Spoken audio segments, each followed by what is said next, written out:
This is the last of the contemporary character poems, Les Grands Seigneurs, and it's in the voice of a woman, and she is reminiscing on her raucous past. In the sense of reminiscing, we might compare this poem to The Horse Whisperer. Um, the woman speaking here reveals a great deal about herself from the language she uses. It is highly metaphoric, energized, suggestive, and in fact, I suspect there's a lot of innuendo or subverted meanings in her language as well. These meanings aren't too difficult to pin down. They're not so elaborate and so far away to get to, and they're quite sexual, I think, in my opinion. But this metaphoric language keeps the poem exciting, active, and almost on the point of being a bit magical. In the last stanza, almost all the energy is unwound and drained from the poem, and this you can see in the writing, in the imagery, and when you're reading a poem and you notice these variations in tone and energy, they're really good nodal points. They're really good pointers for where meaning is crucial in the poem.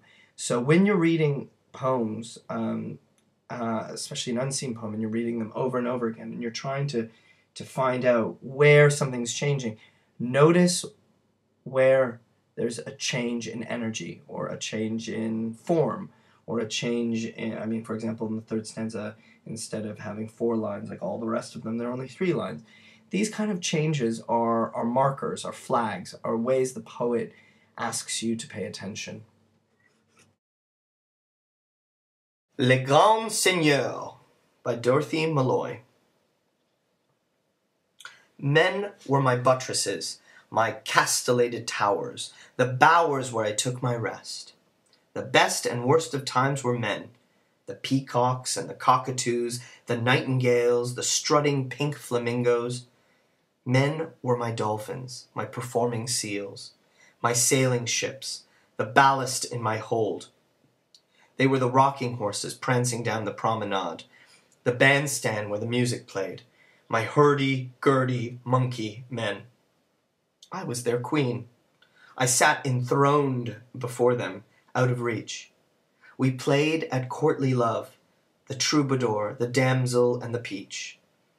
But after I was wedded, bedded, I became, yes, overnight, a toy, a plaything, little woman, wife, a bit of fluff.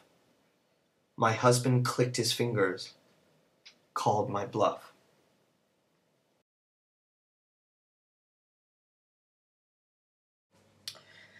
If we were to summarize this poem, as I said, this is a woman reminiscing about her past, mostly the past that were her men. And as she says in lines 2 and 3, the best and worst of times were men. She had men worship her, surround her. They were animals for her. They were buildings for her. They were toys for her. They entertained her. They worshipped her like a queen. And all of this is detailed throughout the poem. But then all of a sudden in the 4th stanza, something happened. The speaker becomes wedded, comma, bedded. That wonderful paired rhyme right there. Wedded and bedded. And just overnight, basically, it all flipped on this player. The player got played. She became a toy, a plaything, a little woman, as she says, using the slang, a bit of fluff. And she was something to be clicked at, snapped at, ordered around. And in the language of gambling, her bluff was called. So this is another voice of nostalgia for a time past, a time of freedom and energy, sexually, aesthetically, and now from a point of lamentation and loss.